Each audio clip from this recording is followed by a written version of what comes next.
Depois da palestra, vocês conversam mais.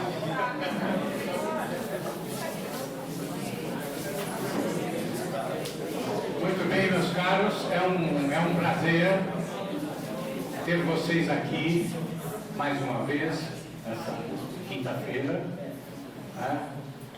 Principalmente hoje, demonstraram uma coragem aí enorme para vencer a chuva, né? Então, essa chuva ácida de São Paulo. Está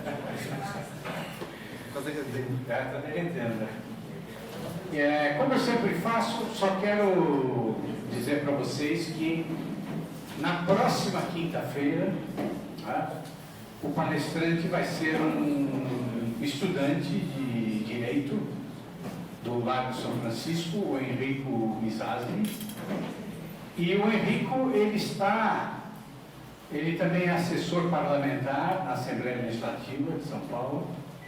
E o Enrico, junto com a Fernanda Takdani, que esteve aqui conosco, falando sobre gênero, e o padre José Eduardo, que também esteve aqui, falando sobre o sistema aristotélico tomista, o Enrico está junto com ele e com outras pessoas no movimento não só contra a ideologia de gênero, mas também contra o aborto, né?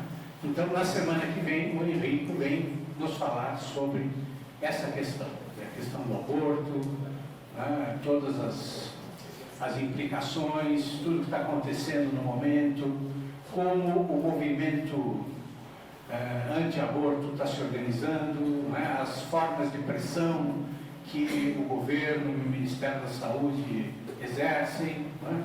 Enfim, vamos falar de todas essas questões na semana que vem, de maneira que vocês todos são muito bem-vindos na próxima quinta.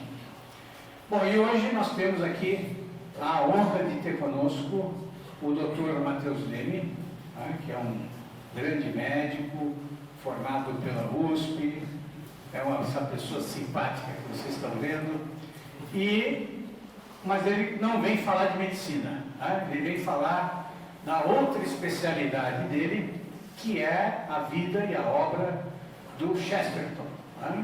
Ele é hoje, o Matheus eu chamo de Matheus porque ele é meu amigo, mas o Matheus hoje ele é o principal tradutor do Chesterton no Brasil, né?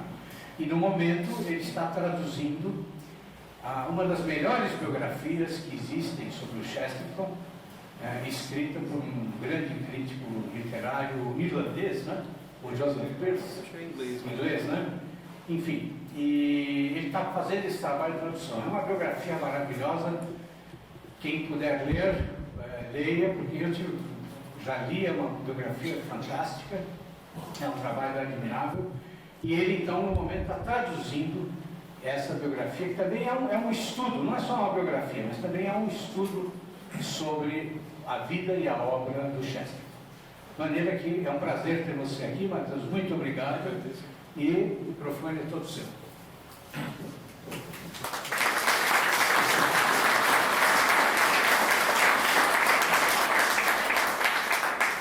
Bom, eu que agradeço, aqui é uma honra estar aqui com vocês. Eu agradeço muito o convite, né?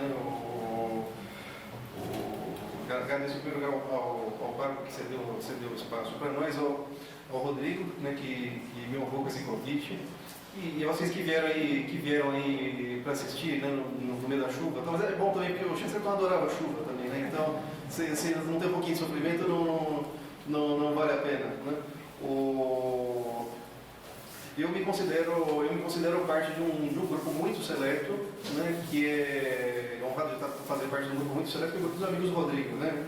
Então, eu agradeço a recepção calorosa de vocês todos. E a gente vai falando, e daí eu qualquer coisa, no final a gente abre para perguntas e tudo, que normalmente é a melhor parte, né? Agora, eu tenho a tendência, principalmente quando eu começo a ficar embebido na palestra, eu tenho a tendência a começar a falar muito rápido e para dentro. Então, se começar a acontecer, se vocês começarem a ter dificuldade, vocês, por favor, me avisem que eu tento desacelerar um pouco, né? Isso naturalmente vai tornar a palestra mais longa, Mas tudo bem, tinha 3 horas e pouco de bateria, então tudo bem, então dá, tranquilo. Mas também, qualquer coisa que ficar um grande mais, o Rodrigo trouxe a bengala, ele pode também. Mas muito bom. Então o tema que me foi proposto para a palestra é esse tema específico de por que ler o G.K. Chesterton hoje, né? Então eu pensei em estruturar a palestra a primeira razão, evidentemente, é ter um álibi para não vir na palestra, né? Então, vamos para do Matheus, não, estou lendo o G.K. Chesterton. Mas tudo bem. Mas fora isso, eu estruturei a palestra em 3 partes mais importantes. Assim. A primeira é um apanhadão mais geral, porque o Chesterton é uma pessoa que, embora muito importante, muita gente conhece muito pouco, então é necessário toda vez fazer um apanhadinho mínimo do como é que foi a vida dele e tal, quem que foi, né? Para se ter um mínimo de conhecimento. Depois a segunda parte é por que ler Chesterton hoje, né? Depois de mais de 100 anos do começo da atividade dele, né? Porque ele não perdeu a atualidade. Porque assim, as coisas que ele escrevia ainda têm atualidade, né? Então vou comentar um pouco sobre isso aí. E a terceira parte se chama por que ler Chesterton hoje e não amanhã, né? Então daí vamos falar um pouco da necessidade da gente ter um conhecimento e o mais rápido possível do autor e do estilo dele, né? Então, vamos ver. Bom, primeira coisa, vamos ver aqui. Mais fácil. Vai. Muito bom. Então, primeira coisa, quem já conhece Chesterton só de ouvir falar? Quem não vai ser nada, nunca ouviu falar, nem ouviu falar. Tá. Quem já leu alguma coisa dele? Quem já leu mais de um livro dele? Tá bom. Tá, então uma quantidade razoável. Para o público normal que a gente lê, é uma quantidade bastante razoável. Né? Uma quantidade bastante razoável. Mas, de qualquer forma, assim, eu não posso supor que todo mundo já saiba quem foi, nem assim, saiba bem quem foi. Não existe nenhuma biografia em português, fora a que eu estou tentando ver se eu consigo traduzir, né? Então, que vai um tempinho ainda, né? Então, mesmo que eu já tenha visto alguma palestra, mesmo que alguém tenha visto, por acaso, tenha tido a infelicidade de ouvir alguma palestra minha no YouTube e tal, daí sempre vale a pena falar um pouquinho, né, sobre quem foi o Chesterton, ou nas palavras do Dale Aukist, que é o presidente da American Chesterton Society, né, um dos maiores conhecedores de Chesterton do mundo, nas palavras do Dale Aukist, quem é esse cara e por que eu nunca ouvi falar dele antes? Né? Muito bem, então, vou fazer uma biografiazinha muito rápida. Quem foi o Chesterton, então? Então, ele foi essencialmente um jornalista, jornalista e escritor, mas a profissão principal dele é jornalista, né? Jornalista, poeta, romancista, biógrafo, polemista e pensador cristão do começo do século XX na Inglaterra, né? Eu vou entrar na importância disso depois, mas essencialmente jornalista, né? A grande assim, atividade profissional dele era como jornalista opinativo. A grande produção dele foi como jornalista opinativo, né? Então ele escrevia um pouco sobre tudo, sobre política, sobre religião, sobre a sociedade da época, coisas que aconteciam, né? Então, assim, mutatis mutandi, assim, um pouco como faz o Jabor, por exemplo, mas com a evidente mudança, uma diferença de que ele era cristão e que ele não tinha um centésimo da acidez do Jabor, né? Tudo bem. Mas o cabelo talvez parecido, mas tudo bem. Mas mutatis mutandis só dá para entender mais ou menos a função essencial aí. Boa parte dos livros dele eram coletâneas dessas crônicas de jornal, né? Ele teve o jornal dele mesmo, tudo, né? Ele era um grande debatedor, né? Então o nascimento dele nasceu um pouco antes do final da virada do século, né? Em 1874. Então é importante para entender as coisas dele, porque a gente quando a gente pensa no século passado, né, nosso pensamento está todo contaminado com as coisas que aconteceram no século passado. Então, você não entende o século XX sem pensar na Primeira Guerra, Segunda Guerra, o fim do Império Britânico, um monte de coisas que aconteceram. Isso não tinha acontecido na época, né? Então, quando ele nasceu, a Rainha Vitória no poder, né, foi desbancada agora pela Rainha Elizabeth, né, em um tempo, né? Mas Rainha Vitória no poder, o Império Britânico a toda, a referência que eles tinham de guerra era a Revolução Francesa, que não era tão distante, e a Guerra dos Bois, né? Daí teve lá a Guerra Sino-Japonesa, uma série de outras coisas, mas as referências que eles tinham eram outras, né? Teve uma infância muito tranquila, né? Uma infância muito feliz, né? O pessoal até comenta, ele mesmo comentava isso aí, que é diferente desses escritores que tiveram uma infância tormentosa, né? O próprio Lewis, que teve a vida de colégio dele foi infernal, né? Ele foi muito tranquilo, ele teve uma relação muito boa com a família, né? Uma infância muito tranquila, entrou no colégio, né? Não se destacava em nada no colégio. Depois entrou na Faculdade de Belas Artes em Londres, né? Daí entrou numa fase de adolescência assim, bem escura para ele, assim, não conseguia ver muito bem o sentido das coisas e tal, mas entrou na Faculdade de Belas Artes, acabou passando essa fase de adolescência, não terminou a Faculdade de Belas Artes e começou a trabalhar como... para voltar um pouquinho só. Bom, deixa quieto, não precisa não. Começou a trabalhar como... Ele largou a Faculdade de Belas Artes antes do final para se dedicar a trabalhar para editoras. Ele virou um leitor crítico para editoras. Né? Começou com uma editora esotérica. Né? Ele ia lendo coisas que chegavam para ver se dava para publicar ou não e tal. E daí foi isso de dia e à noite fazendo textos dele para ver se tinha algumas poesias que já tinham sido premiadas em jornal, essas coisas. Foi começando até conseguir virar colunista de um jornal da época, que eu acho que era, não sei se era o Daily News, não tenho certeza qual foi o primeiro deles. Daí, muito bem. Daí aconteceu um negócio importantíssimo na vida dele, que foi isso aqui, foi o casamento dele. Né? Ele foi com um amigo de colégio visitar a noiva desse amigo do colégio e conheceu a irmã da noiva do amigo do colégio, né? Que chamava uma moça chamada Frances Blogg, né? Que foi o primeiro e único amor da vida dele. Assim, ele se apaixonou imediatamente pela menina, né? Pediu ela em namoro, acho que uma semana depois, começou a namorar com ela, tal, casou com ela, casou mais ou menos em 1900 com ela e viveu casado com ela o resto da vida. Era absolutamente apaixonado pela esposa, né? Isso é importantíssimo na vida dele, por quê? Porque nessa época o Chesterton ele era agnóstico. Né?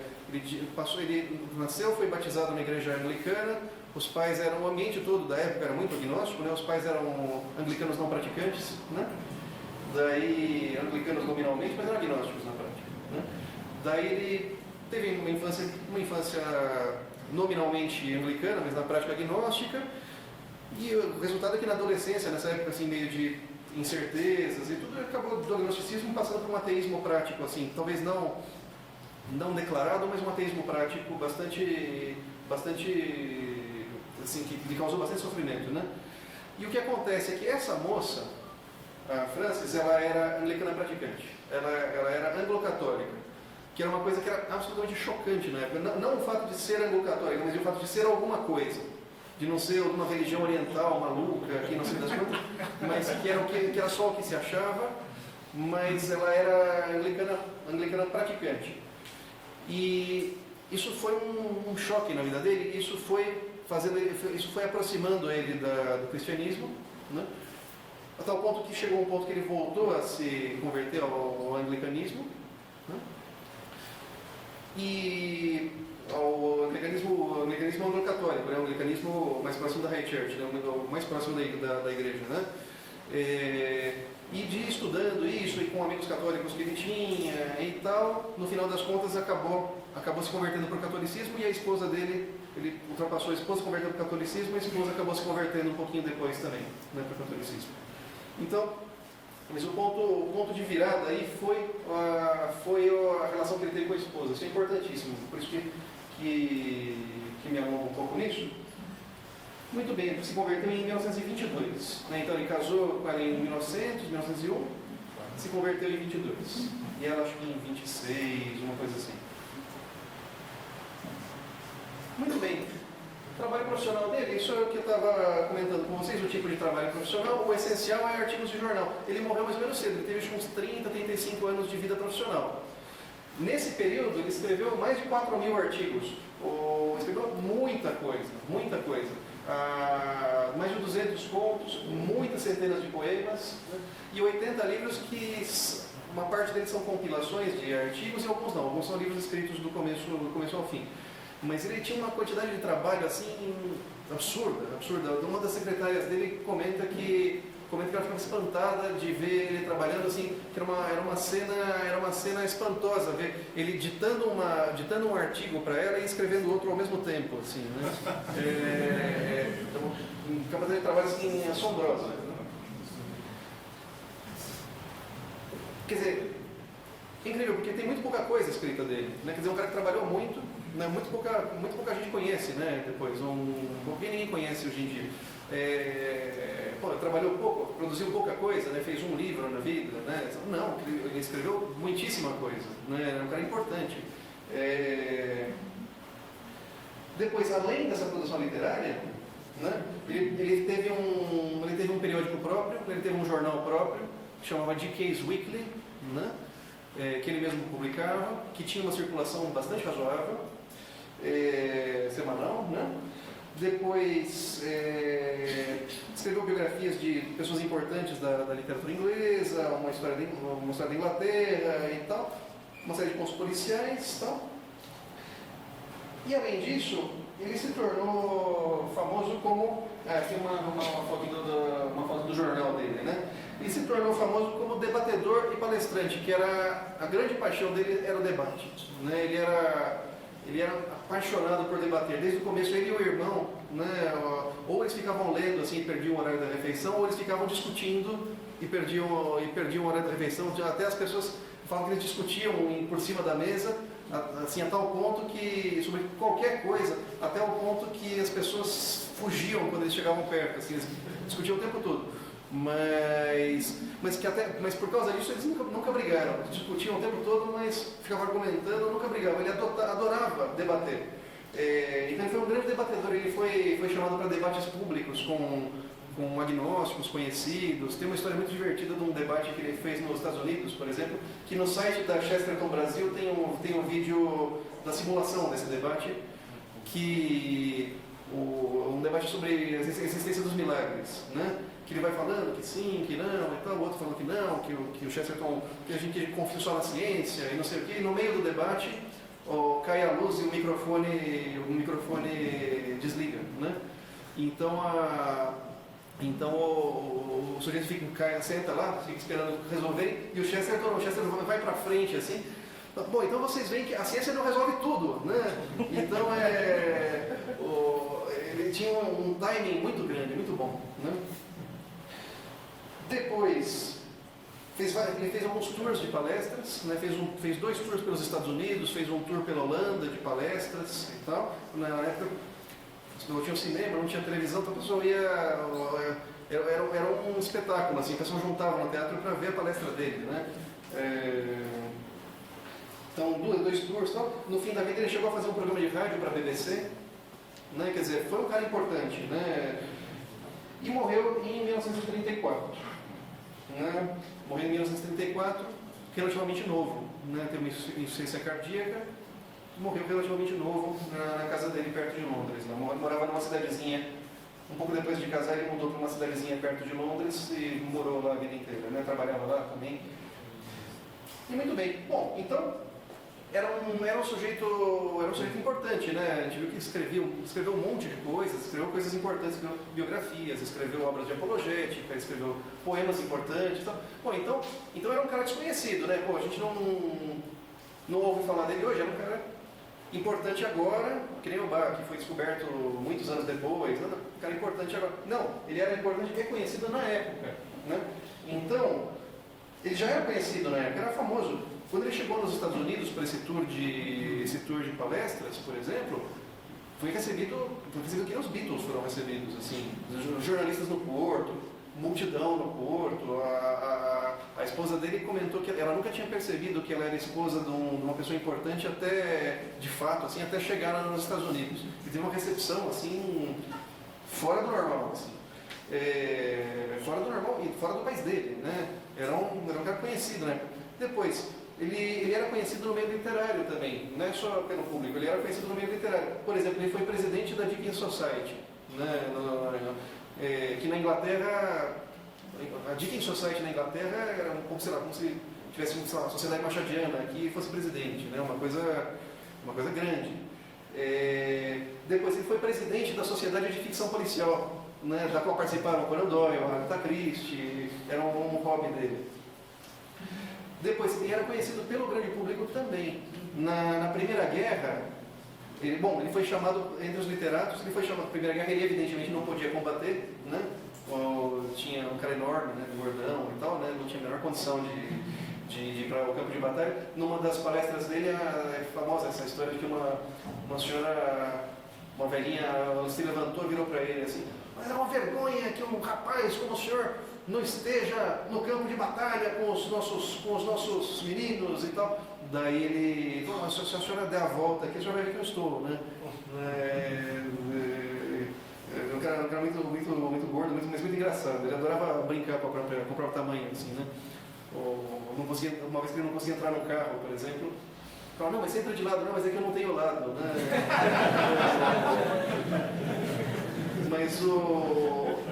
Mas na Primeira Guerra ele ficou em Londres, evidentemente, né? Na Primeira Guerra ele ficou em Londres. Ele foi chamado para fazer parte de uma espécie de petit comité de escritores para fazer textos de propaganda, né? Livros relacionados e textos de propaganda, mas escritores importantes que estavam participando disso aí. Então ele foi chamado, são uns 10 ou 15 escritores. Depois, pelos soldados, nas trincheiras, os soldados eles berravam, eles gritavam alguns dos poemas do Chesterton antes de ir para a batalha. Ele tem um poema chamado Lepanto, por exemplo, que ele recebeu uma vez uma carta de um soldado falando: olha, antes de sair para a batalha, a gente gritou o teu Lepanto na trincheira, né? Então era um cara que era conhecido do grande público, ele era apreciado, né? Então por que ninguém ouve falar dele hoje, né? Então é um mistério realmente, né? Por que ninguém ouve falar dele hoje? Acho que principalmente por duas coisas. A primeira é o seguinte: a primeira é o estilo de textos que ele escolheu para trabalhar. Os autores da época reclamavam que ele fazia muito texto de jornal e fazia pouco texto sério, poucos livros e tal, né? E a esposa falava: não, o que ele gosta é de ser jornalista mesmo, ele quer falar sobre as coisas da época. Isso acaba restringindo um pouco mesmo, né? É mais difícil você fazer a pessoa durar com uma coisa assim, durar ao longo das décadas com uma coisa dessas do que com livros assim, livros maiores, né? Então o estilo que ele escolheu é um pouco mais difícil do que outros, né? Embora possível também. E outra coisa é que o ambiente acadêmico, depois da conversão dele, ele foi podado pelo ambiente acadêmico, assim, absolutamente podado pelo ambiente acadêmico. Ele detonava com todo o status quo lá do politicamente correto, né? Nós vamos ver as coisas que ele criticava, então ele foi absolutamente podado, né? E acaba sendo... O que acontece é que as pessoas... O Dale Hawkins fala isso aí. Como é que as pessoas ficam sabendo dele? Elas normalmente leem, por exemplo, citações dele ou pequenos textos e elas ficam maravilhadas. Como é que, por um lado, ficam maravilhadas? Isso é fantástico. Como é que eu não conheço esse cara? Ficam com raiva até de si mesmos. Como é que eu demorei tanto para achar isso aqui, né? E daí vão atrás. Muito bem. Então, vamos comentar, então, isso posto, vamos comentar um pouquinho por que ler Chesterton hoje, né? Porque ele ainda não perdeu a validade, né? Por que ele não perdeu o prazo de validade, né? Eu dizia que o fato dele ser... Quer dizer, qual a importância atual de um escritor do começo do século passado, né?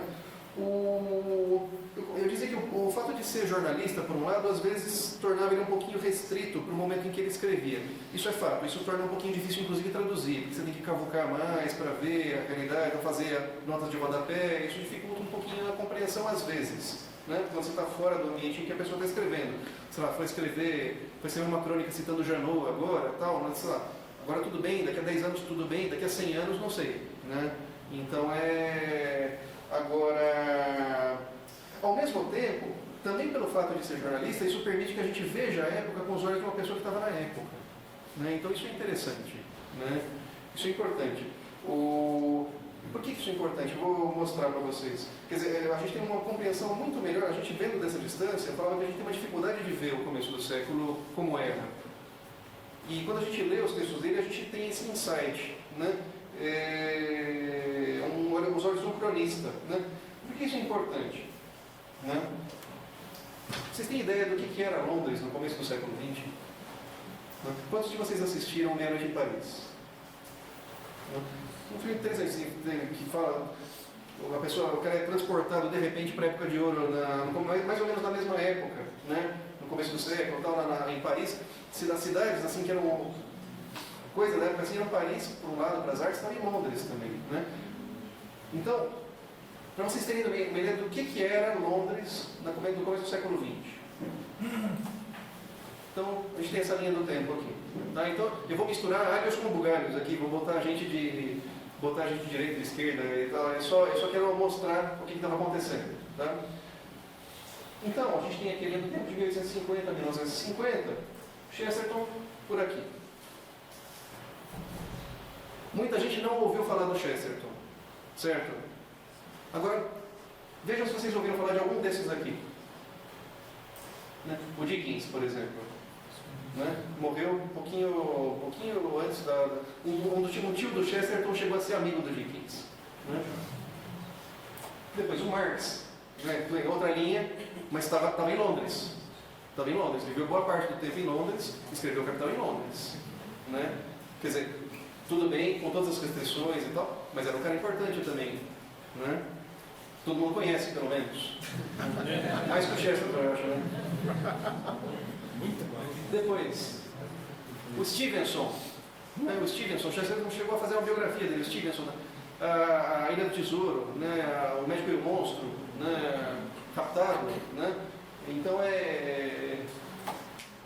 Bernard Shaw, né? Que foi numa de literatura, foi amicíssimo do Chesterton, era o maior inimigo, era um inimigo mortal, era quase que a antítese do Chesterton, e era um dos maiores amigos dele também, vou comentar isso aí. Bom, Bernard Shaw já era velho quando ele nasceu e morreu bem depois, né? Ele viveu o século todo quase. Joseph Conrad, né? O Conrad, que o Cordel gosta tanto, hein? Também, né? Mais ou menos na mesma época, né? Lord Jean, né? O Agente Secreto, né? Muita gente conhece, né? Emily Pankhurst, quem já ouviu falar? É a mãe do movimento feminista em Londres, das sufragistas, a mãe e rainha maior das sufragistas em Londres na época também. Conan Doyle, não sei se alguém já ouviu falar. H.G. Wells, amigão da mesma turma, amigão do Shaw e do Chesterton, né? Estou citando alguns só, hein? Eu poderia ir citando e tal, mas estou citando alguns que couberam no slide. J.M. Barrie, já ouviram falar? Peter Pan, já ouviram falar? Então. O Gandhi estava em Londres na época. Um dos textos, a forma de pensar do Gandhi com relação à Índia foi absolutamente influenciada por um dos textos do Chesterton. Ele ficou impressionadíssimo com o texto que ele leu do Chesterton sobre em que ele dizia que, assim, que os indianos eles nunca vão ter independência do jeito que eles querem, enquanto eles continuarem querendo ser uma espécie de segunda Inglaterra. Eles estão tentando fazer a independência deles, tentando pensar como se eles fossem a Inglaterra, e não valorizando as coisas hindus. Essa é outra cultura. Né?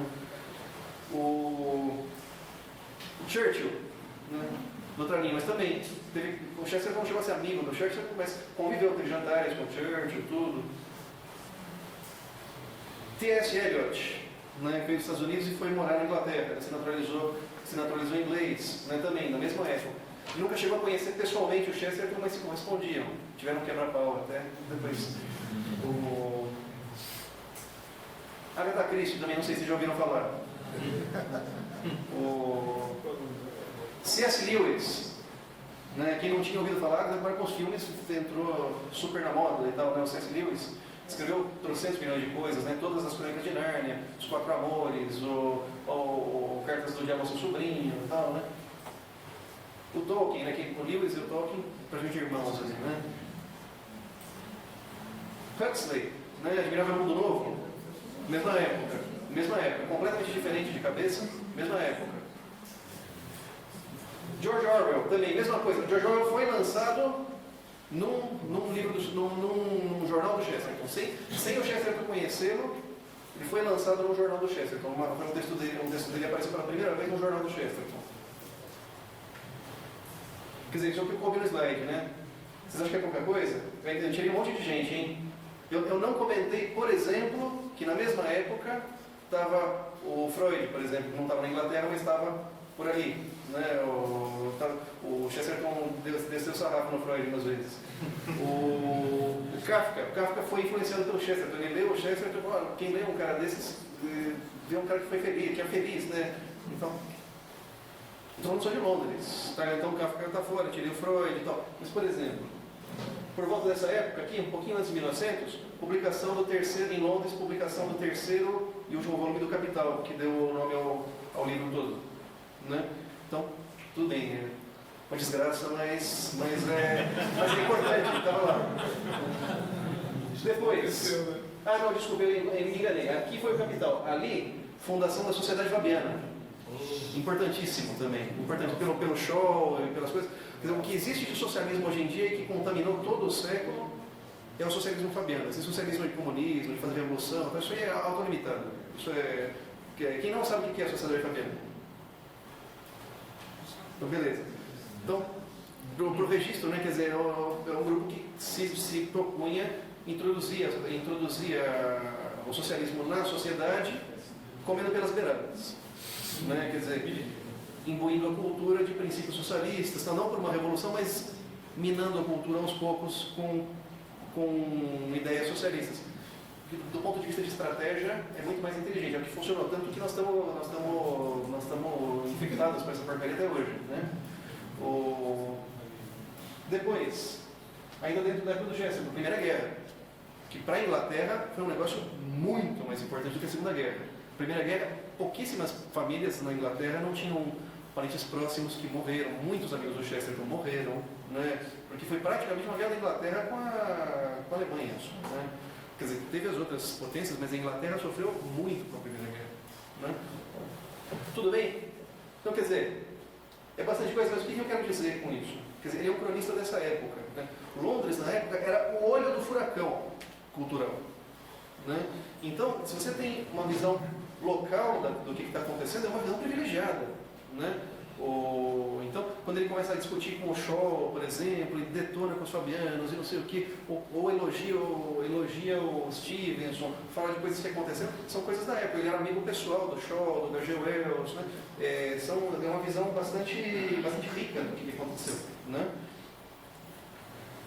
E, assim, não só conviveu com esse pessoal, mas ele influenciou muita gente. Por exemplo, o Lewis foi incrivelmente influenciado pelo Chesterton. O Lewis não teria sido como foi se ele não tivesse conhecido o Chesterton. Né? O Lewis se converteu em boa parte por causa do Chesterton. Né? Depois o Shaw, que eu comentava, o Shaw sempre foi um socialista de carteirinha, né? Mas ele era amigão do Chesterton. Né? Eles eram um e carne, e eram praticamente um e menos um, assim, era incrível. O Chesterton gordão, bonachão e tal, o Shaw magrão, todo sério, alto, vegetariano e tal. Tinha gente que achava que era a mesma pessoa que fazia, assim, era a mesma pessoa que jogava 2 pseudônimos assim. Eu achei isso demais, não é possível. Então muito bem. Depois o H.G. Wells, também, que era um ateu bem briguento assim, né? Tal, o Orwell, nessa gente que foi influenciada por ele, influenciou gente importante, né? O 1984, os outros bichos todo mundo conhece, né? Tudo bem. Então, influenciou boa parte dos escritores da sua geração e da geração seguinte, na história da Christie, o Orwell mesmo, tudo. E ele influenciou muitos escritores católicos. Tá? Tem muita gente que se converteu por causa do Chesterton. Né? Muita gente se converteu por causa do Chesterton. E existe um outro livro do Percy que está que é desse mesmo que eu estou fazendo a biografia ali, mas tem outro Peirce também que é uma porcaria, né? Mas esse é o Joseph Peirce que não tem nada a ver. Mas o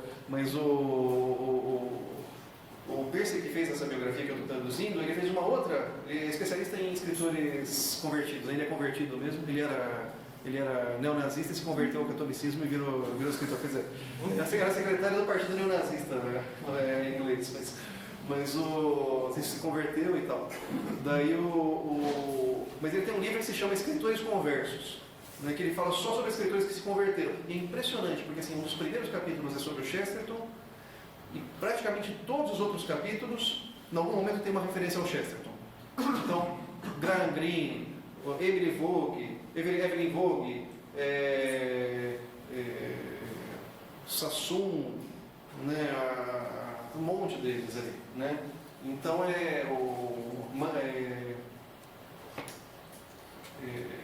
Deus do céu, me fugiu o nome agora. Mas bom, o próprio Lewis não chegou a ser católico, mas se converteu ao cristianismo por causa dele, né? Tudo bem. O Belloc já era católico, o Belloc foi amigão do Chesterton, mas ele já era católico de berço, né? Ele não chegou a se converter, né? Então ele foi uma influência na conversão do Chesterton, né? Mas é um cara importante que está junto. Também não citei porque já era converso e já muito bem, né? Muito bom.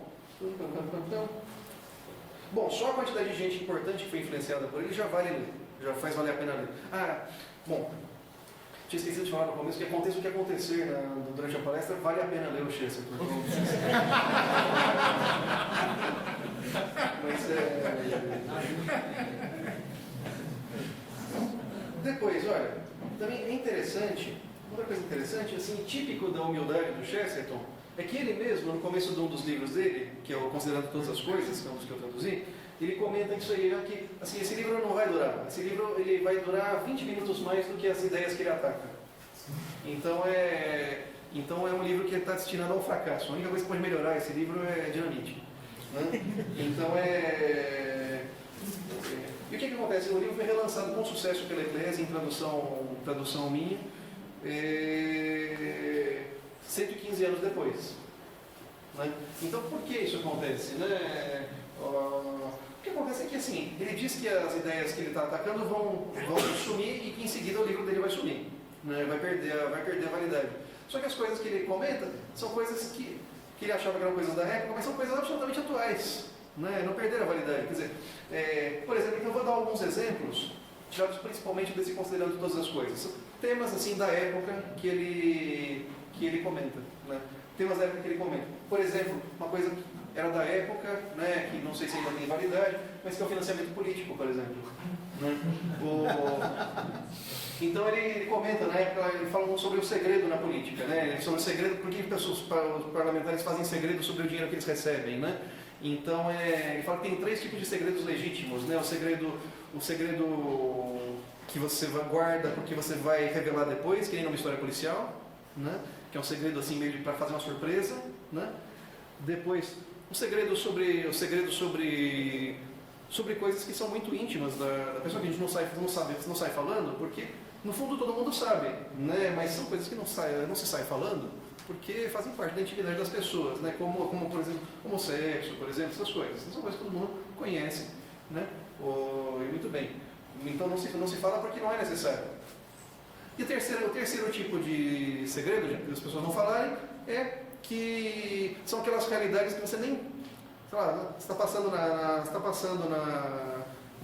no campo, lá você arranca um matinho e começa a morder. Por que você fez isso? Não tem uma razão muito clara, né? Então ele vai analisando, será que esses 3 tipos são os tipos que podem ser? Será que algum desses se aplica para o financiamento político, né? Será que é uma coisa que o político vai revelar depois, assim, surpresa, né, tal? Ou era uma coisa assim que todo mundo já sabe, né? Então é uma coisa que assim, ele foi meio distraída, assim, né? Eu não sei, eu assinei um cheque de 6 milhões, mas nem percebi, né? Mas daí, e muito bem. Então ele vai vendo, né? Quer dizer, qualquer semelhança com o mensalão e outras coisas, né? Quer dizer, então, a realidade da época, mas absolutamente atual, né? Depois, jornalismo, né? Ele comenta sobre a censura no jornalismo, né? Ele comenta que os editores não estão mais tão tão ligados em expor a verdade, quanto assim, eles têm uma visão um pouco artística, assim, eles recebem as cartas, assim, ao invés de colocar as cartas que eles recebem, eles dão uma selecionada, assim, meio artística, assim, para ver o que vale a pena colocar e tal, né? Então o cara não se enxerga como um servo da verdade, ele se enxerga como um artista, assim, né? Então ele mesmo gera uma censura, né? Depois, livros de autoajuda, que era uma coisa que tinha bastante na época, hoje em dia já não, né? Então ele fala sobre a falácia do sucesso, né? Esses livros falam sobre o sucesso em geral, assim, né? Já falavam na época, né? Então ele fala que assim, ele comenta que assim que existem duas maneiras essenciais de você fazer sucesso numa coisa qualquer. Por exemplo, sei lá, construir uma parede, por exemplo, né? Ou você faz isso muito bem, ou jogar cartas, por exemplo. Ou você faz isso muito bem, ou você trapaceia. São as duas formas de você ter sucesso nisso aí. As duas são simples o suficiente para não precisar de livro de autoajuda.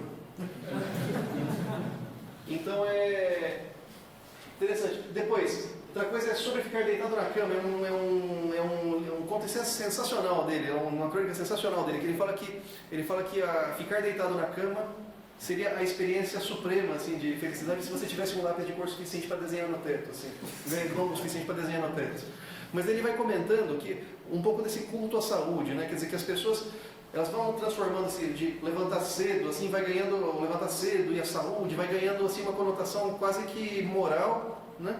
E coisas, por exemplo, como honestidade e outras coisas vão ficando como virtudes secundárias, né?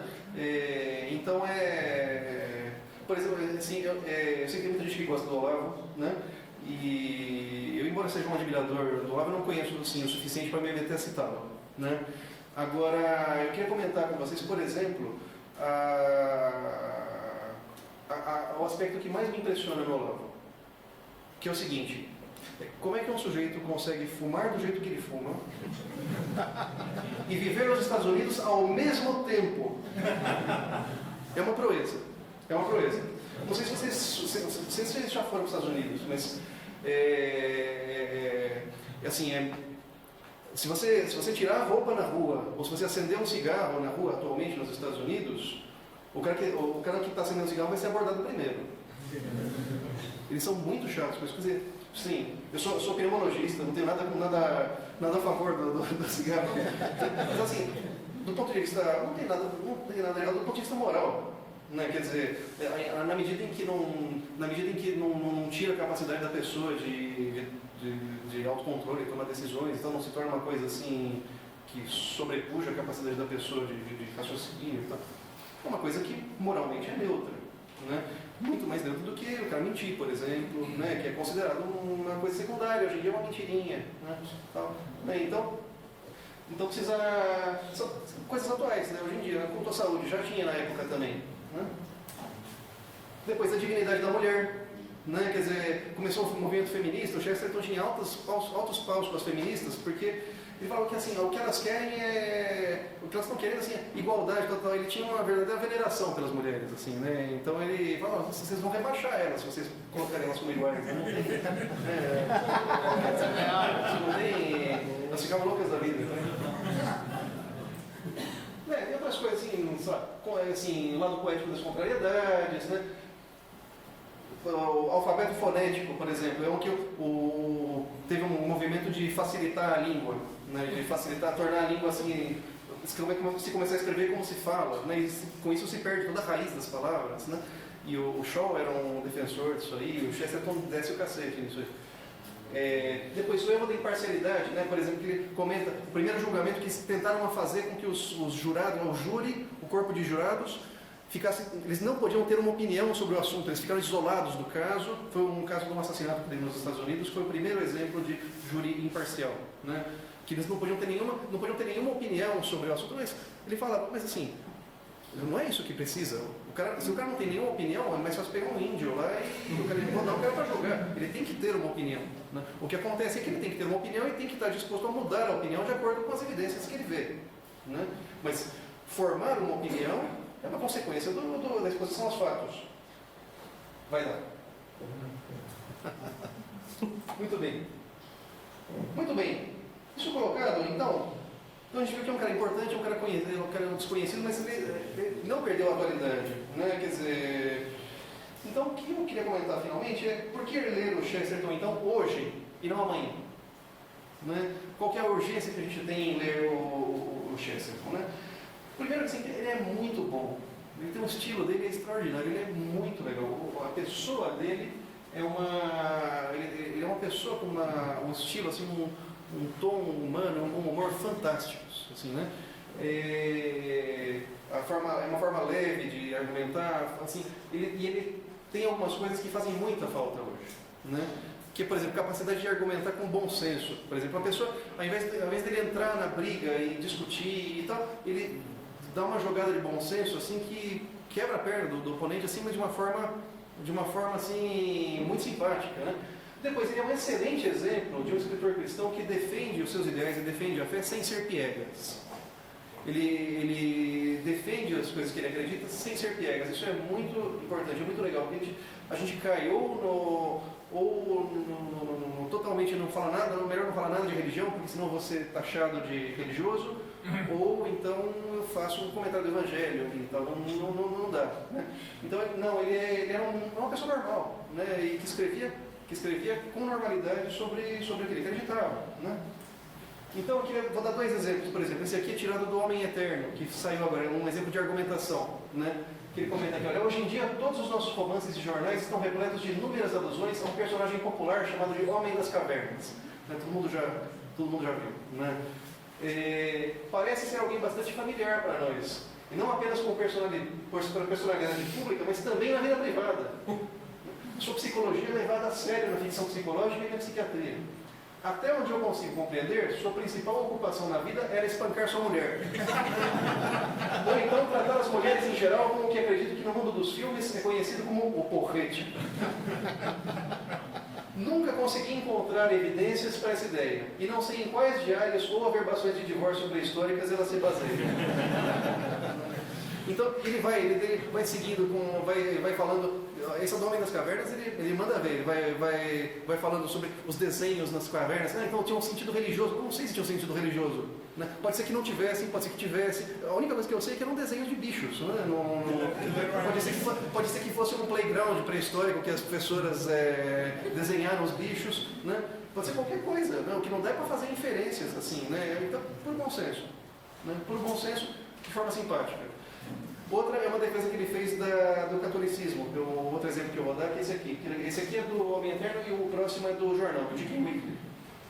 Ele comenta sobre um ministro do interior que fez uma declaração dessas assim, falando mal da igreja, né? Então, atribui-se ao secretário do interior a seguinte declaração: não queremos nenhuma interferência dos padres, não aceitaremos nenhum purgatório e não nos submeteremos a nenhum confessionalismo compulsório. A última cláusula dessa declaração é, em especial, um grande alívio para as nossas mentes. Não mais veremos um policial agarrando um homem na rua pela gola do casaco e arrastando-o até o confessionário mais próximo. Nosso amor à liberdade não mais será ofendido pela visão do sinistro vulto de um camburão levando seu grupo diário de penitentes compulsórios para a Catedral de Westminster. Mas a passagem que me interessa é a notável frase: não aceitaremos nenhum purgatório. Parece que quando Sir William chegar às portas do outro mundo, São Pedro ou algum outro anjo de plantão lhe dirá com uma voz contida, como a de um mordomo bem treinado: o senhor aceita um purgatório?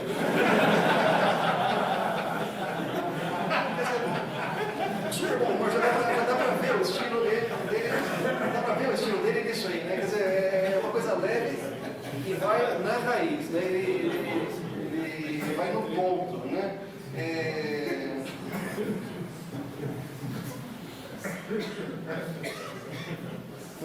Uma outra coisa, assim, bom, já dá para ver o bom humor que ele tem discutindo, né? É uma coisa sensacional, uma coisa leve, assim, né? Você sai num banho de lava-alma, né? O texto do Chesterton. Uma outra coisa que espetacular, que é uma coisa que, assim, eu só conheço ele que faz isso desse jeito, é a capacidade que ele tem. Bom, já dá para ver, essa é uma fotografia de época, né? Que ficava sisudo e tal, né? Mas era uma pessoa absolutamente alegre, né? Um cara enorme, né? Grandão, enorme, assim, né? E alto, né? E super bem-humorado, super humilde. adorava crianças, né? As crianças adoravam ele era um cara muito simpático, assim, dá pra ver que era um cara muito agradável. E ele tinha uma coisa extraordinária, que é essa capacidade de argumentar sem ferir o oponente. Ele fazia esse tipo de argumentação que é assim, né? O Homem Eterno, por exemplo, foi feito para combater a história universal do H.G. Wells. Né?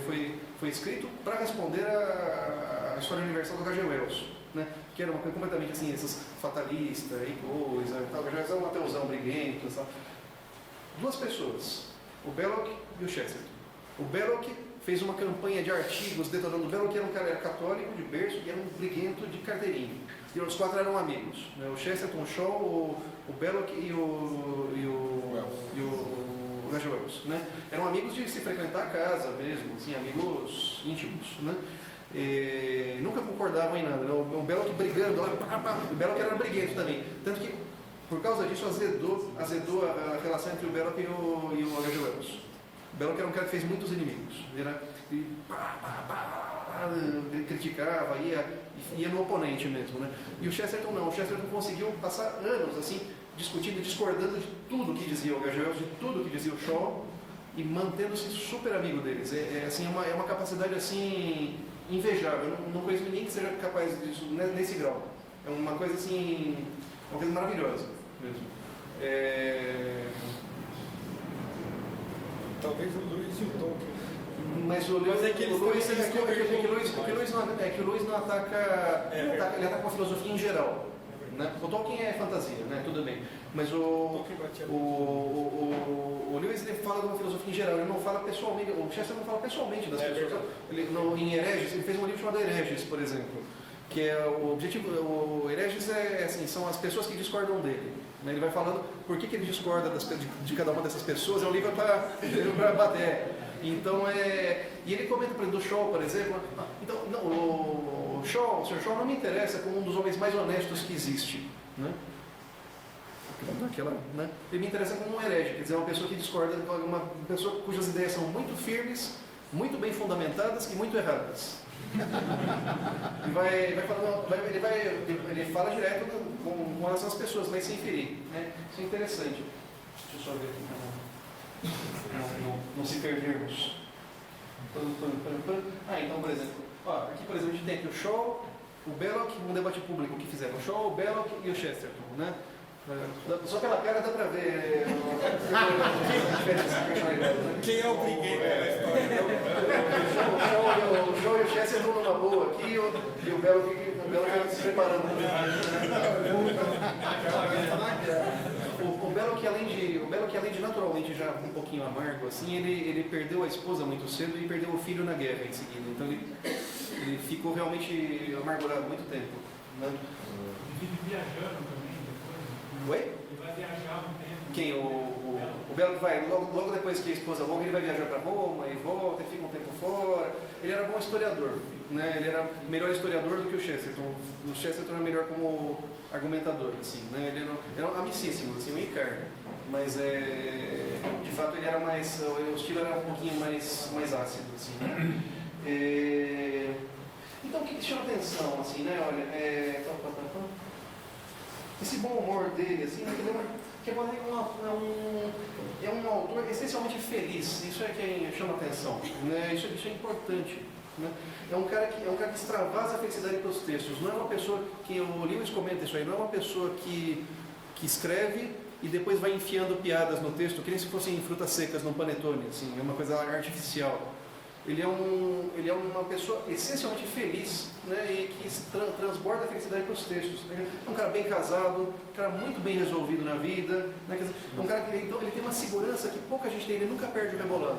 Assim, é um cara que tem uma segurança que pouca gente tem. Ele não é um sujeito constantemente atormentado pela vida, né, que nem, sei lá, um Kafka da vida, por exemplo, um Edgar Allan Poe, né, gente que assim, passou a vida, o Poe para cúmulo das coisas, eu soube que quando eu li umas coisas sobre ele, eu soube que no enterro dele quebrou a lousa do túmulo. Foi um negócio assim, o cúmulo do pé frio, assim.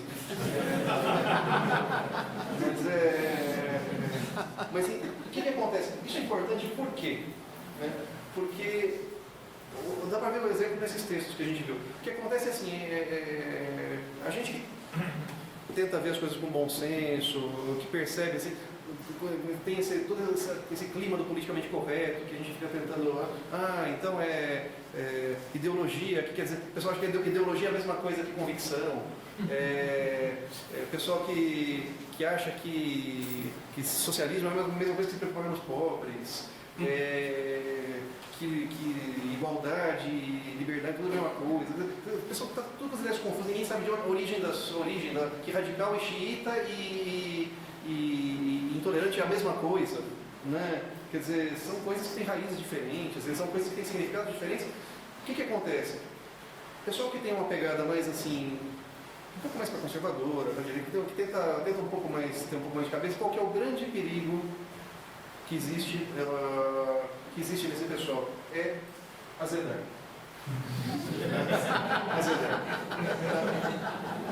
De tanto ficar batendo com os caras, dando um burro em ponta de faca, não sei o que e tal, acontece de muita gente boa ficar um pouco na linha do belo, assim, ficar um pouquinho azedado. Essa é uma das coisas pelas quais o Chesterton é importante. O Chesterton ele é um antídoto bom para isso. Né? Ele dá uma... Né? Só de ver esse texto dá para ver, né? Os textos que a gente leu, né? Você sai renovado do texto. Né? É uma coisa que ergue, assim, né? Você sai bem, sai convencido e sai tranquilo. Né? Não é uma coisa tormentosa e tal. Tudo bem. E o último motivo, quer dizer, quando ele é um cara importante, tem esses aspectos todos. Quer dizer, quanto mais tempo ele ficar esquecido, naquela hora já são 115 anos. Quanto mais tempo ele ficar esquecido, mais difícil vai ser recuperar. Né? Daí também a urgência da gente recuperar ele quanto antes. Quanto mais tempo ele ficar esquecido, mais difícil vai ser recuperar.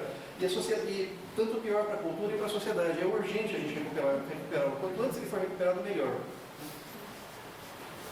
E o último motivo para a gente ler o Chesterton hoje, e não amanhã, né, é que antes vocês não podiam ler o Chesterton em português. Né? Tinha pouca coisa. Né? O Chesterton em inglês é um autor difícil de ler. Ele escreve com inglês do começo do século, escreve sobre realidades do começo do século, então é um autor difícil de ler. Né?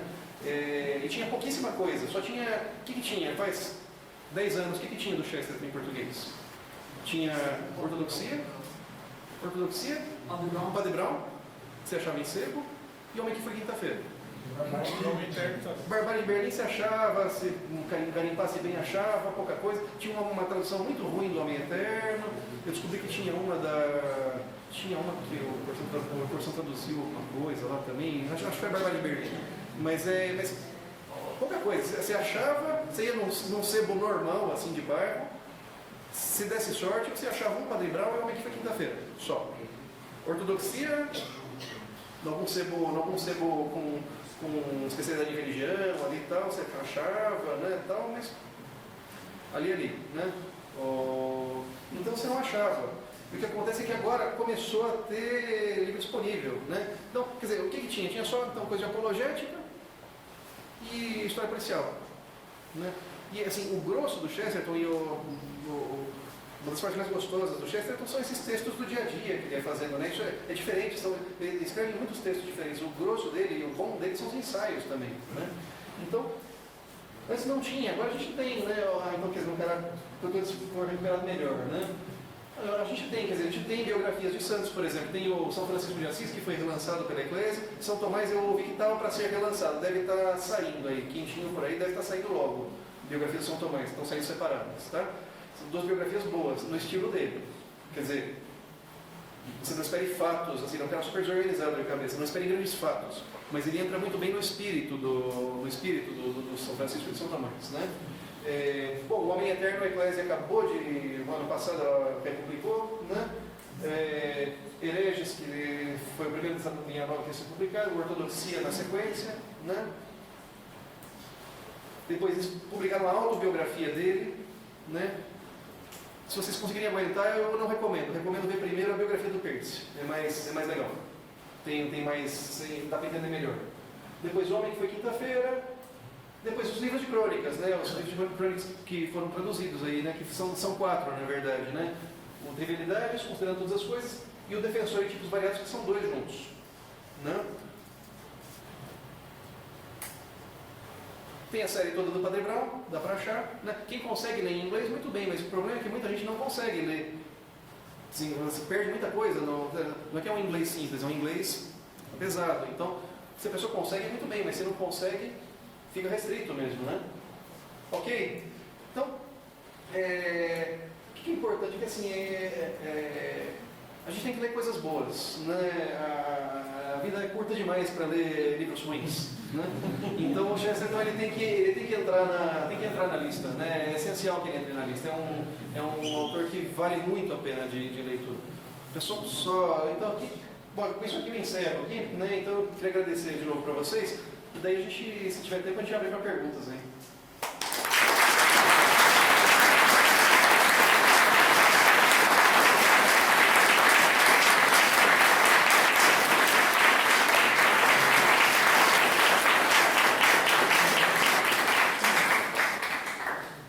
Espero ter atendido um pouco das expectativas aí. Vamos ver. Já levanta a mão primeiro ali? Você comanda? Pode? Pode ser. Pode. A gente tem aqui, quanto tempo? Nós temos meia hora. Meia? Tá bom. Eu queria chamar a atenção para o lado do polemista, Jéssica. Sim. Você meio que respondeu isso, especialmente aqueles dois textos. Sim. Agora, hoje em dia, a polêmica, ela é mal vista. Sim. Né? Principalmente por causa da internet, ela virou uma mera avacalhação. Uhum. Como é que podemos entender hoje em dia esse lado polêmico de um lado inteligente, saudável, produtivo, bem-humorado, só com ingredientes bons? Eu acho que vai um pouco pela forma como você sai do texto, viu? O que acontece é assim, o pessoal na polêmica de internet, eles estão acostumados com frases curtas, direto na pessoa, né, na opinião da pessoa. Eu, tanto quanto possível, procuro não entrar em discussões de Facebook, por exemplo, porque a minha opinião é que sai muito mais mal do que bem, assim, a pessoa não se convence, você fica com azia e tal. Eu sou favorável à discussão em textos mais longos, né, e daí, assim, a diferença é você atacar a ideia ou atacar a pessoa, né? Se você é uma pessoa bem resolvida com a vida e tem uma visão de mundo positiva, assim, bem-humorada, então isso naturalmente transborda um pouco do texto. A pessoa vê que você não está indo contra ela, pessoalmente. O que acontece é que muita gente não sabe debater porque isso era uma coisa que se perdeu, né? A pessoa costumava, esses debates públicos que ele fazia era um espetáculo, né? A pessoa estava acostumada a debater. Hoje em dia o pessoal está acostumado a ver assim, discordou de mim é meu inimigo, né? Assim, para tirar um pouco disso aí, acho que assim, uma das formas é tirar um pouco o calor da discussão, né? Você tentar, por exemplo, o que você está querendo dizer com isso? Eu não sei, né? Quer dizer, não, porque você é contra o feminismo. Eu não sei o que você está querendo dizer por feminismo, né? Se você está querendo dizer que é defender as mulheres, eu sou a favor, eu concordo com você, né? Agora, se é isso que você quer dizer, muito bem. Agora, você quer dizer que é porque então tem que dar o direito para as mulheres de abortar, mas isso não é feminismo, né? São coisas diferentes, né? Agora, e acho que vai muito mais se você tenta levar a discussão para os conceitos, né, do que para a pessoa. As pessoas não entendem os conceitos hoje em dia, mas as pessoas querem entender os conceitos. Você vê, assim, faz muito sucesso, por exemplo, faz um super sucesso de manhã, por exemplo, esses quadrinhos curtos do Max Geringer, por exemplo, né? Boa parte deles, né, ele fica explicando, tal coisa veio de tal palavra latina que é não sei o que. As pessoas gostam de ouvir isso aí, elas gostam de tentar entender, né? Porque se a pessoa nitidamente está querendo só defender a própria ideologia e não sei o que, daí você vai estar discutindo com o cego ali, né? O cara ele não quer ouvir, né? Mas tem o desejo de ser simpático, esse é o problema. Sim. Aí atrapalha também, né? Assim, uma coisa é ser simpático, outra coisa é assim, uma coisa é ser simpático como Chesterton, outra coisa é ser simpático como Lula, por exemplo, que não é incapaz de não se contradizer em duas fases diferentes para duas pessoas diferentes, né? Porque ele quer ficar bem com os dois e tal, né? Agora, assim, você pode discordar, né? Mas é que, assim, tem que ficar claro na discussão que você mantenha o apreço pelo teu adversário. Assim, não é super fácil, é mais difícil hoje do que era na época, mas a leitura dele dá uma ideia de como fazer, assim. Não sei se respondi, mas... Perfeito.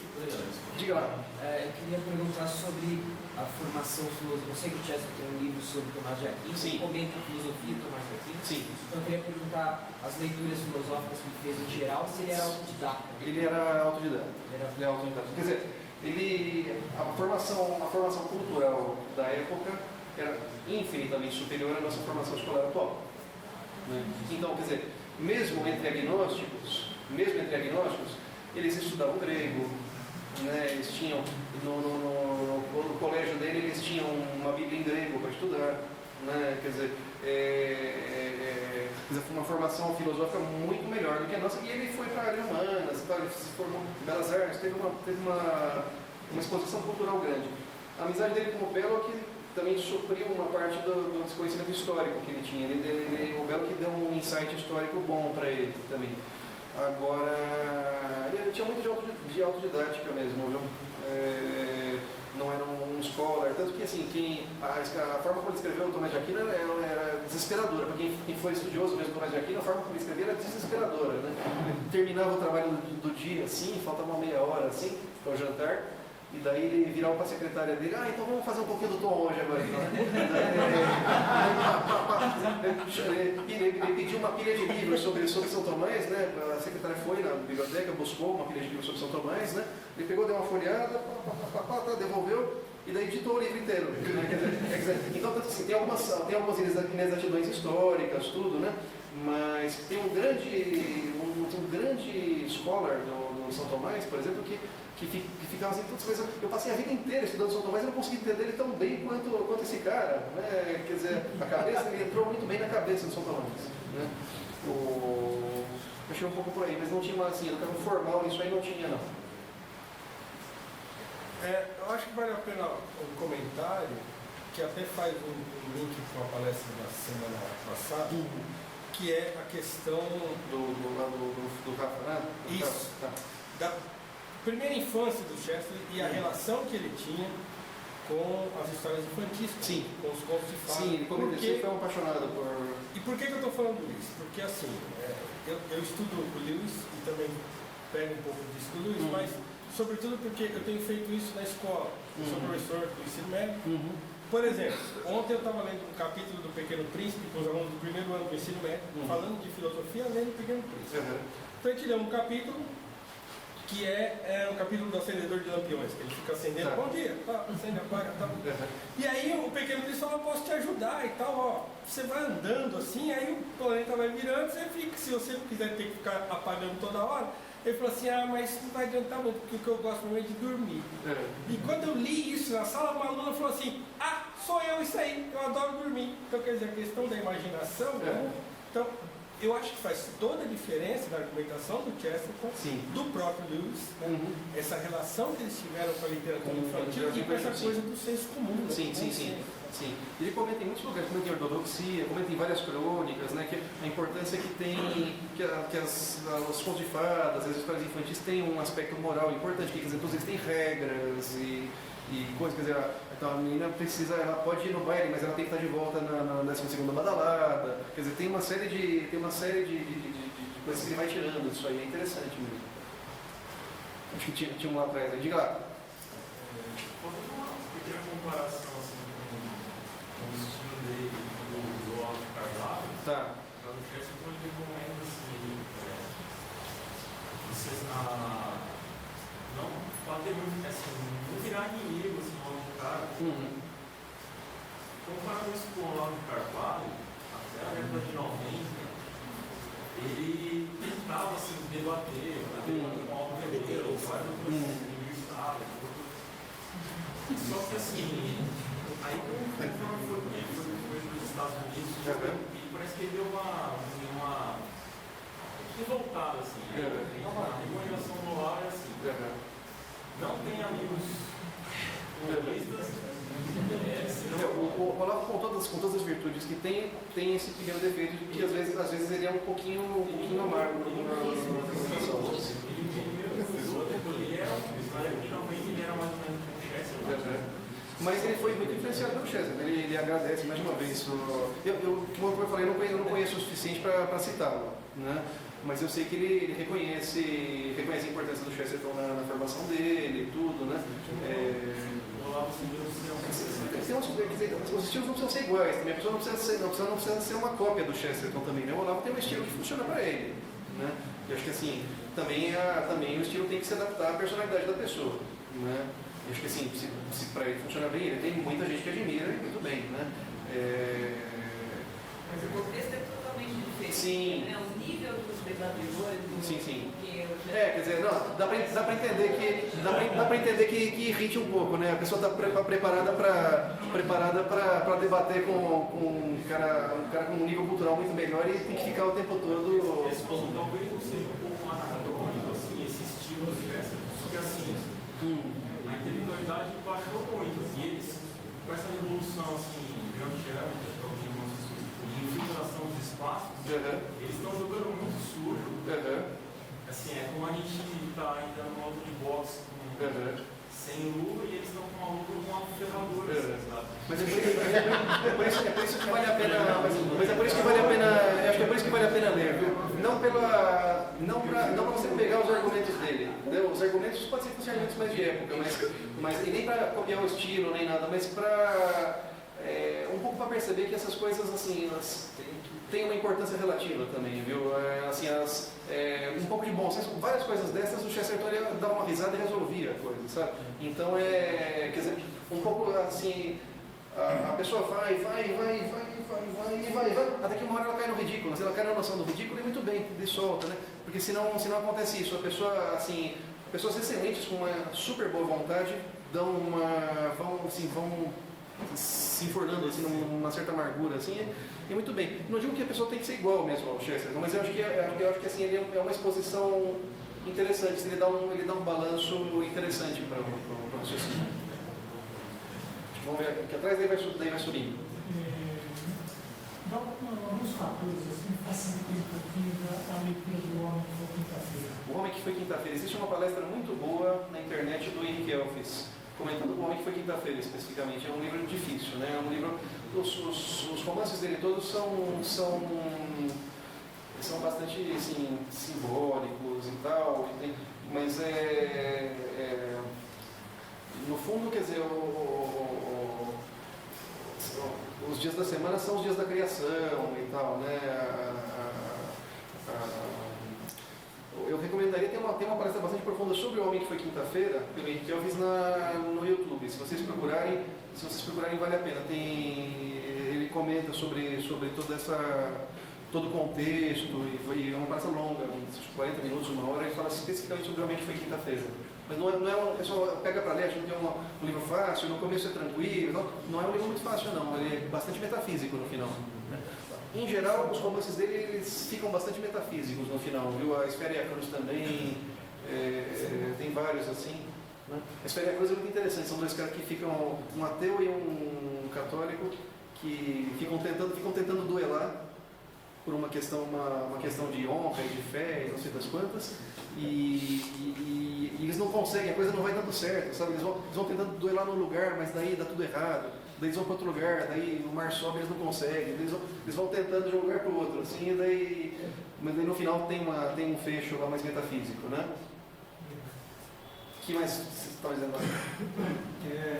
Eu queria saber, não sei, assim, qual a relação do Chester com a teoria econômica? Tá, o distributismo é assim, o distributismo foi uma teoria econômica que surgiu no começo do século lá, e assim, foi uma interpretação que teve na época do Belloc e do pessoal da encíclica Rerum Novarum, né, que comentava que uma das formas de resolver os problemas novos que estavam surgindo e tal, era que o máximo de pessoas possíveis se tornassem proprietárias, né? Então com isso aí, o Belloc, que o pessoal eles começaram a bolar uma ideia político-econômica lá de pequenas propriedades e de redistribuição das coisas, sim, um pouco de pequeno comércio, né, de evitar plutocracias e tal, que daí teve uma certa fama na época, fizeram várias seccionais dessa linha distributista. O jornal do Chesterton foi um grande divulgador disso aí e tal. Era uma alternativa assim, a um capitalismo assim, de plutocratas versus um comunismo de tudo para o Estado e tal. Era uma tentativa de uma outra via. Isso foi um negócio assim, que a praticalidade disso aí era uma coisa discutível, né? Não acabou sobrevivendo muito tempo, não. Né? Tem outras coisas, mas ele não era ligado a nenhuma escola econômica diferente fora, não tinha nada ligado com a escola austríaca, nada disso. Era uma coisa assim, muito própria deles, assim, né? Começou com uma coisa pequena e foi ganhando corpo e tal, e depois acabou reduzindo meio sozinha. Também, assim, a implantabilidade da coisa é difícil, é uma coisa assim. Teve um sujeito, nesse Católicos Conversos, teve um sujeito um economista alemão que depois que mudou para a Inglaterra, e foi um cara importante, ele cuidou de uma secretaria importante lá e tal, que fez me fugiu o nome dele agora, mas que ele fez um reestudo do distributismo, de um ponto de vista assim, economicamente um pouco mais sólido, porque o Chesterton não era economista, nem o Belloc, ele fez um estudo um pouquinho mais sólido do ponto de vista econômico do distributismo, se chama Small is Beautiful, né? O Pequeno é Belo, né? Que não sei se tem tradução aqui no Brasil, mas assim, do que eu li do livro do Percy, era uma coisa assim um pouco mais interessante, mas também não sei como, não saberia dizer detalhes, né?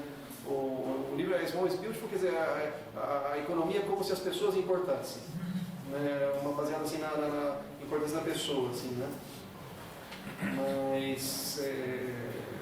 Mas acho que isso aí foi uma coisa assim, do ponto de vista temporal, foi uma coisa um pouco autolimitada, né? Existe um livro que ele explica mais ou menos as ideais do distributismo, então 2 livros na verdade. Um é O que há de errado com o mundo, que foi publicado pela Eclésia.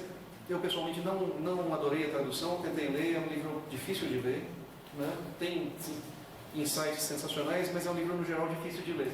E tem um que me pediram para traduzir, mas que ficou na fila por causa da biografia, que se chama O Perfil da Sanidade, que são artigos relacionados ao distributismo, também isso talvez saia mais para frente. Tá bom? O que mais?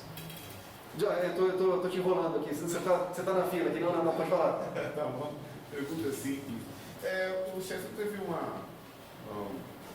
uma fase mais madura, vamos começar a ler sobre ele, os ensaios, pelo que eu percebi, vai ser mais interessante. O que o Deus sugere é começar pelos ensaios. Sim, mas aí tem algum tipo de ensaio numa fase mais madura que é melhor? Não tem isso, Não, olha, o primeiro livro de ensaios dele foi O Defensor. Né? O Defensor é que fala sobre temas mais leves, assim, em defesa das coisas que formaram a sociedade, mas que todo mundo não dá atenção. Então, em defesa das coisas feias, em defesa da literatura barata, né? Em defesa dos esqueletos, em defesa dos planetas. Né? Ele vai falando umas coisas assim, meio assim. É um livro bastante leve e muito bem. De artigos mais assim, considerando todas as coisas e o Trivialidade, são bem simpáticos. O Trivialidade, a ideia é assim, as coisas pequenas têm importância. Ele se recusa, por exemplo, a assumir que uma coisa monótona, assim, sei lá, não tem nenhuma importância, né? Ele quer ver a importância das coisas pequenas. E considerando todas as coisas, é um catadão de coisas assim das mais variadas, dessas que eu falei para vocês. Assim, né? Um artigo sobre o Natal, e um artigo sobre o alfabeto fonético, e um artigo sobre a genialidade da mulher. Né? Então ele fala coisas assim, ele fala, por exemplo, que o pessoal tem esse negócio começou um negócio de mesas comunitárias, né? De restaurantes comunitários, em que o pessoal podia almoçar em horários diferentes para usar a mesma mesa. Então, não, o princípio é o mesmo que você dormir em horários diferentes para usar a mesma calça, assim, sabe? E vai comentando, assim. Mas vai conversar um pouco sobre tudo, né? Se você nunca leu, bom, Ortodoxia é um livraço, tudo, mas se nunca leu nada, Agora que tem disponível, eu recomendaria começar pelas crônicas, que são textos menores, são textos mais curtinhos e tal, e dá para sentir um pouco o gosto. Daí depois parte para alguma coisa mais completa. Obrigado. Não entendi a citação do último, a pronúncia. Perdão. Eu não entendi, a minha pergunta era exatamente a dele. Sim. Eu só não entendi a última indicação sua. Dos livros? Isso. Eu recomendaria as crônicas, então o Tremendas Trivialidades, ou o Defensor, ou Considerando Todas as Coisas. Tá? Mas pode começar por coincidência foram os que eu traduzi, né? Mas não estou fazendo propaganda. Mas não estou fazendo propaganda, não. Mas o que tornou o Chesterton conhecido no grande público foram as crônicas, né? Não é que ele não se tornou conhecido porque ele publicou a Ortodoxia, né? Ou porque ele publicou O Homem Eterno, né? São livros importantes, sem dúvida, mas o que tornou ele conhecido do grande público foram esses artiguinhos assim, que ele ia fazer. Eles são artigos gostosos de ler, né? São tranquilos e são gostosos de ler. Aí sim, diga lá. Só queria complementar só, você falou que os intelectuais que foram conversos por ele, Sim. o Corsão foi um deles. O Corsão, assim, aqui no Brasil tem o Corsão. O Corsão foi por Marican, e o Corsão também escreveu um excelente livro também, que é o Eis a Pésima Vaca. Que é sobre ele, exatamente, que é um livro sobre ele. Esse eu não cheguei a ler ainda, está na minha lista para ler, mas não cheguei a ler ainda. Bom, já me falaram muito bem desse. Isso, e além disso, o perfil que você falou vai ser lançado em traduzido. Oi? Eu traduzi o perfil, a verdade, ele vai ser lançado. Ah, é? Você traduziu já? Maravilha. Maravilha, então já um a menos na minha lista, maravilha. Pô, ainda bem, hein? Já imaginou se eu começo e daí de repente... Você sabe que eu comecei a traduzir por isso, né? Eu comecei a publicar por causa disso. Eu comecei a ler, eu baixei no projeto Gutenberg e eu baixei o Considerando Todas as Coisas.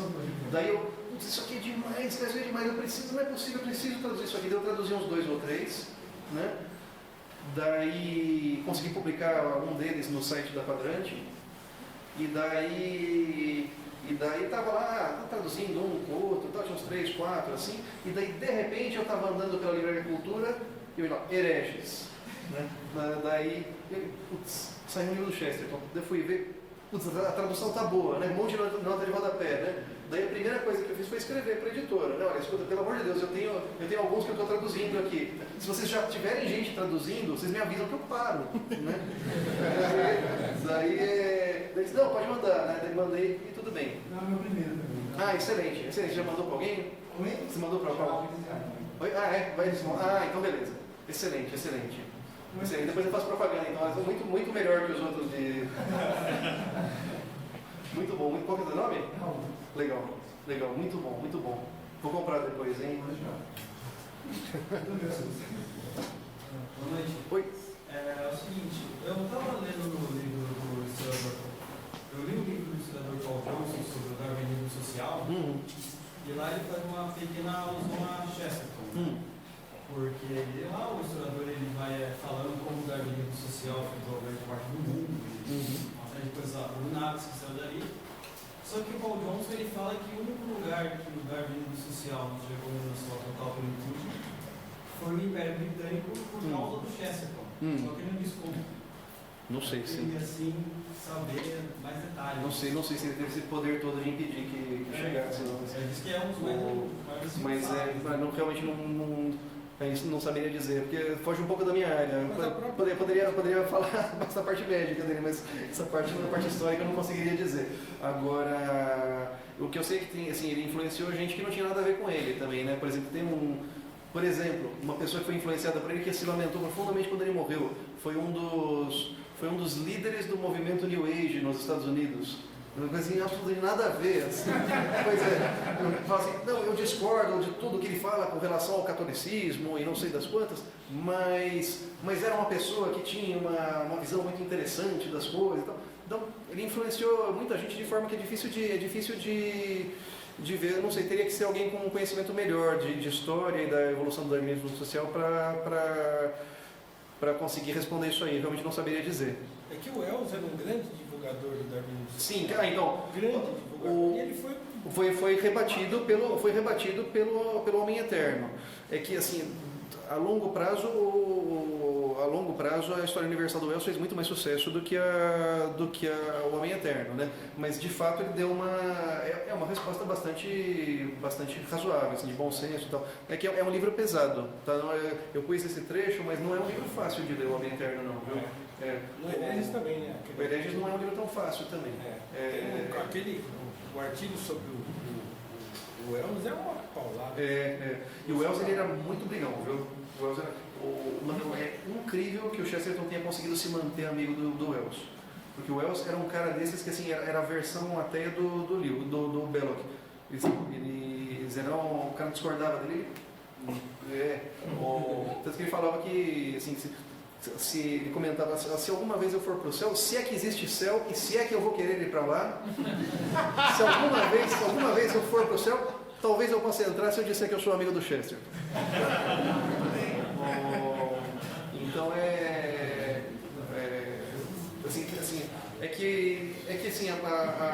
o ambiente acadêmico podou e o ambiente acadêmico é todo propenso ao darwinismo social. Então de fato conta toda a ensinamento de história e tal, né? Mas é uma das coisas pelas quais a gente tem que ir divulgando, né? Mas o Homem Eterno é um bom livro para combater isso aí também. O que mais? Esgotei aí a paciência do pessoal. Não, tem mais um. Olha. Só mais uma das obras mais conhecidas aqui no Brasil do Belo, que é o Grandes Heresias. Sim. E ele faz todo esse estudo histórico. Conhecidíssimo Belo aqui, né? Então, a questão por exemplo, do Islã, uma sui generis heresia. Ele inclui o Islã entre as heresias, é interessante, né? E aí faz todos esses estudos, faz até algumas previsões a respeito dessa queda da igreja. O Chesterton chegou a ser semelhante? Não, eu acho que não. O Chesterton ele tinha um insight muito bom para muitas coisas. Por exemplo, ele previu pelo andar da carruagem, ele previu, por exemplo, a Primeira Guerra, né? Tá um climão aqui, tá meio estranho na Prússia, né? Eles estão com um clima assim meio de esse ideal meio nietzscheano assim e tal. E depois da Primeira Guerra, o pessoal, não, beleza, agora acabou e tal. Falei, vai levantar de novo isso aqui. A coisa não está bem resolvida. Quer dizer, ele para várias coisas ele tinha um insight assim bom, mas não chegava a ser uma coisa assim que ele colocou. Ele fez uma história da Inglaterra, mas não era uma coisa que ele chegou a fazer projeções, não. Muito bem. Acho que é isso, né? É isso aí. Muito obrigado. Olha.